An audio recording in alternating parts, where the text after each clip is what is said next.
we did have to go back and redo a policy in our district. It is called a RIF policy, which stands for reduction in force. And it's in the contract, and it's been there forever.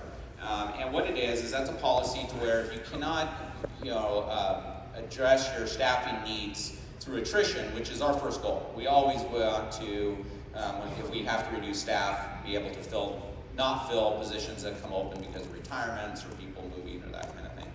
And it's just coincidental this year, but we, in reviewing the contract, found out that our RIF policy did not align with state law. And a few years back, the state passed a law that said that you could not base a RIF policy solely on seniority. And lo and behold, our RIF policy is based solely on seniority.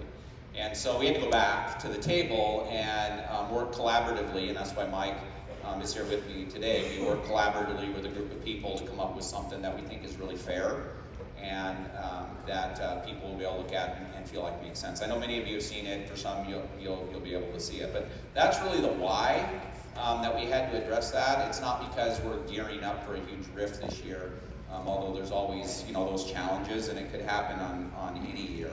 But that's really the why, and I just want to be as transparent as possible as to why that change has come about. And because it's in the contract, Mike will tell you a little more there.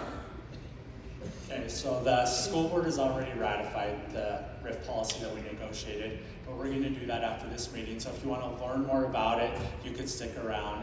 Members of the TFEA could vote to ratify if they so choose, and we'll go over what's in the policy and things like that after this meeting. Yeah, and I just want to recognize the people that came together to work on that policy and those who provided input. It was a really good collaborative effort, and my hope is that you'll read it and feel like it's a fair and reasonable way to address it. Like I said, it hasn't been used much. I was trying to remember. I can't remember a time in the last 20 years that it's been used, and if it was maybe for one position. And so we hope to never have to use it, but again, because it wasn't legal, we had to address it. So finally, before I turn this over to Chairman Smallwood, we do know that we are facing some uncertainties heading into this spring. A couple of things in particular, the budget in Idaho is not in a great spot, and so our legislature is looking at passing a budget that's pretty flat, and so we are concerned about how that will impact us. And then the other thing, we do have another charter school that's opening in Twin next year, so that's going to impact and pull some more enrollment out. And so there's some challenges that we're going to have to face as a district. And I think the most important thing to remember is that we're in a competitive market for kids now with the number of charter schools that we have and just all the options that people have. And so we're really striving to maintain our enrollment and to really demonstrate, which I wholeheartedly believe that we are absolutely the best option for parents in this community. And so we will continue to do that and work very hard at providing the very best education for our kids. And so with that, I'm going to turn the time over to Chairman Smallwood, who is the one that requested that we have this meeting this morning. And he has a short message for you. And so I'll turn the time over to him. And then those of you that are sticking around will learn about the RIF policy. Just remember that's right after, and then we'll have breakfast as you leave. And so again, thank you for your time this morning. I will not come back up at the end, so I'll just say thank you now. I hope you have a wonderful day. I know this day is a good day to get ready for your kids tomorrow, and I look forward to working with you this semester. So with that, Chairman Smallwood.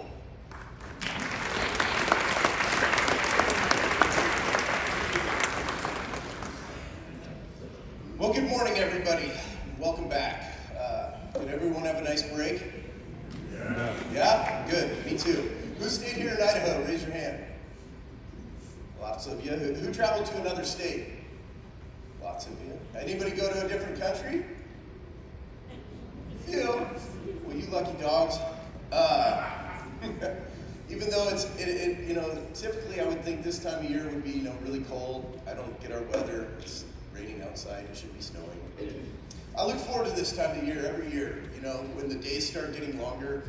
I'm the kind of guy who I really don't like to drive to work in the dark. So, I look forward to this time of the year as the days start getting longer, and it just feels, it's the start of a new year. I promise this won't take too long, and you can all get back to your buildings very shortly. We, I, along with the input from the other school board members, called this meeting because we need your help. We being the collective body of public education in Idaho. We are under attack, and if we're going to survive, we need your help. What I'm talking about is we need your help in voting. I'm not here to tell you how to vote, but I'm pleading for you to vote. I want to give you some statistics that will hopefully inform you and also show you how powerful this room full of people is. Let me give you a quick recap on how our state is governed. Government teachers, you're going to be bored. Idaho is broken up into 35 legislative districts. Like most states, we are governed by a bicameral legislature, meaning there are two branches, the House and the Senate. In each of the 35 districts, there are 2 representatives and 1 senator. So we are governed basically by a total of 105 people, 70 in the House and 35 in the Senate. Unfortunately, there's quite a few who have managed to get elected to our legislature whose goals don't align with those of us who support public education.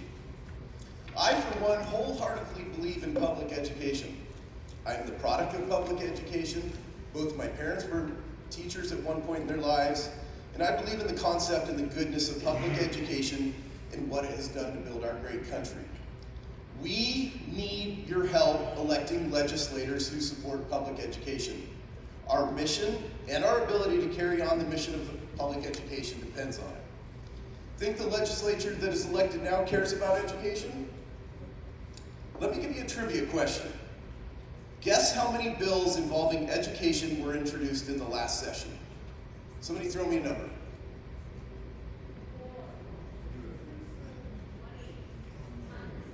108. 108 bills were introduced in the legislature last year to govern education in Idaho. How many total were there?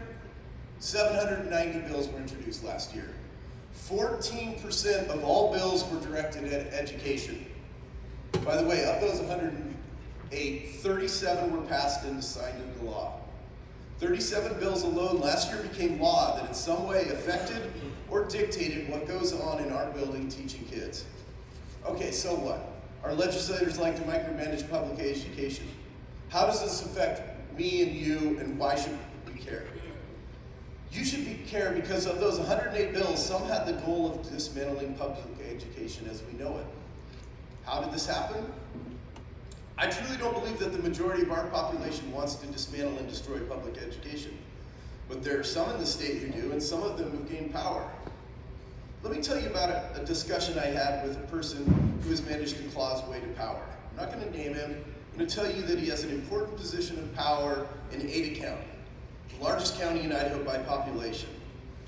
We were discussing vouchers in Idaho. I randomly ran into this guy after kind of a political thing, and we were sitting on a patio, and we ended up talking to the table next to us. And so there was a bunch of Ada County political people there of power, including current legislators.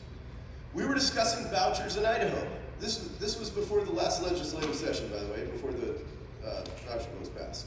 I was talking about other states, how other states who have passed voucher bills with no accountability tied to them have seen their costs balloon out of control, affecting everything else in the state.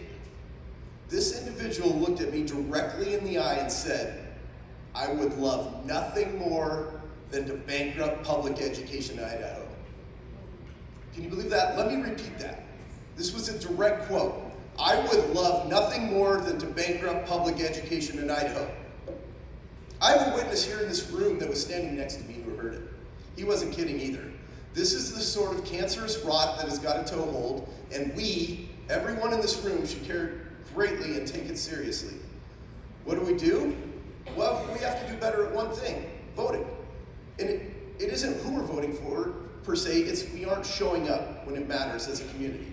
So let's go over some voter statistics, and I can paint you the picture how a small minority gets in. Our population in Idaho is estimated at around 2 million people. We have about 1.02 million registered voters.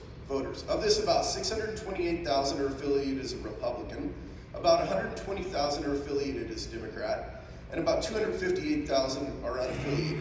The remainder are affiliated with the Constitution Party or the Libertarian Party. There are no other recognized parties in Idaho. Okay, so what does this tell us? It tells us what I think most everyone in this room knows already. We are a red state governed largely by Republicans. Republicans outnumber others by close to 2-to-1 in most districts in Idaho. Who here knows what district they live in? The number. Okay. Government teachers, you don't count me on this one either. I could be surprised, but I would guess many don't. That's okay right now, but we need everyone to pay more attention and know these things. We're sitting here in District 25.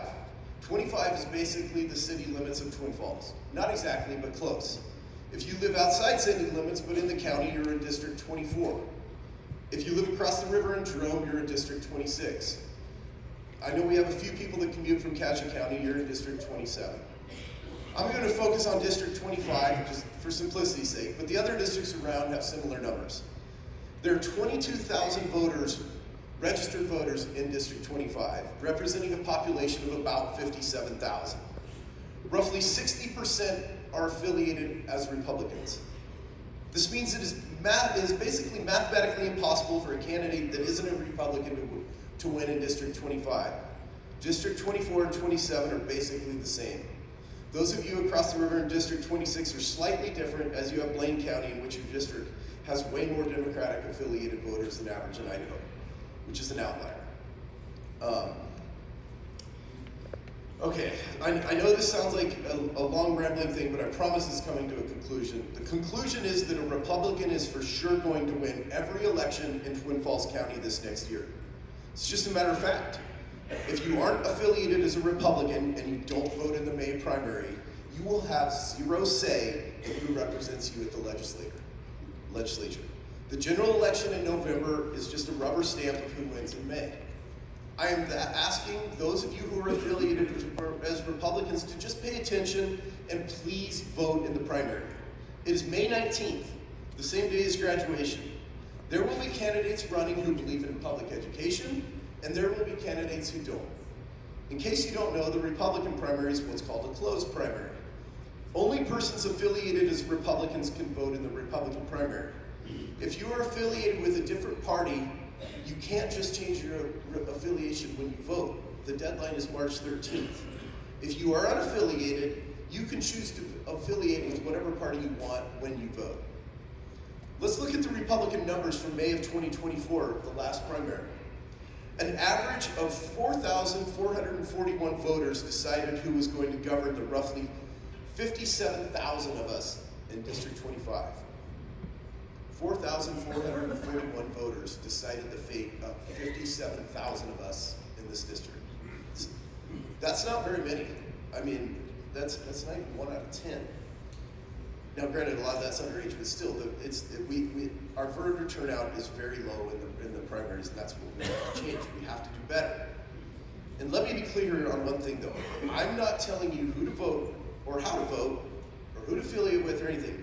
I am asking, begging, pleading for you to vote, though, especially those of you affiliated as Republicans, because you're the only ones whose vote will end up mattering. If you look at the votes at the last primary in 2024, the election was decided by a difference of 782 votes in one election and 1,247 votes in the other election. You all sitting in this room are basically enough to swing the election.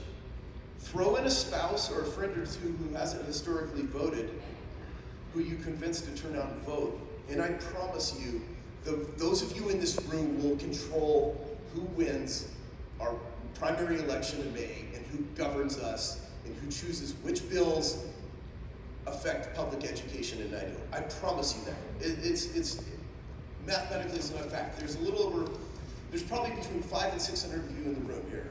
So add a spouse and a friend, and you've swung every vote in this county. And the same goes for the other districts around. So that's it, really. I believe in you all in this room. You are way more powerful as a group than I think you think. And May matters. May 19th matters. I'm a political junkie of sorts. I'm currently the president-elect of the Idaho School Board Association. So we have a committee that follows what goes on in the legislature on a daily, almost weekly basis. So I'm just throwing out there, if you have any questions about bills that affect education or anything else, feel free to reach out. I mainly focus on bills affecting education. And then I'm really familiar with our candidates. Our current legislatures that we have, not only in our surrounding districts, but pretty much the whole state. And I'm going to be abreast of the candidates that are running. And so if you guys have any questions about who supports public education or who doesn't, I am at your disposal. So you can find my email on the district website very easily. Email me. If you prefer my text, just email me and say, hey, here's my number, text me back or call. I'm happy to meet up for a cup of coffee. I am at your disposal if you have any questions on how we can help public education. So I know that's a lot. Thank you very much. Have a great semester. I really appreciate all of you.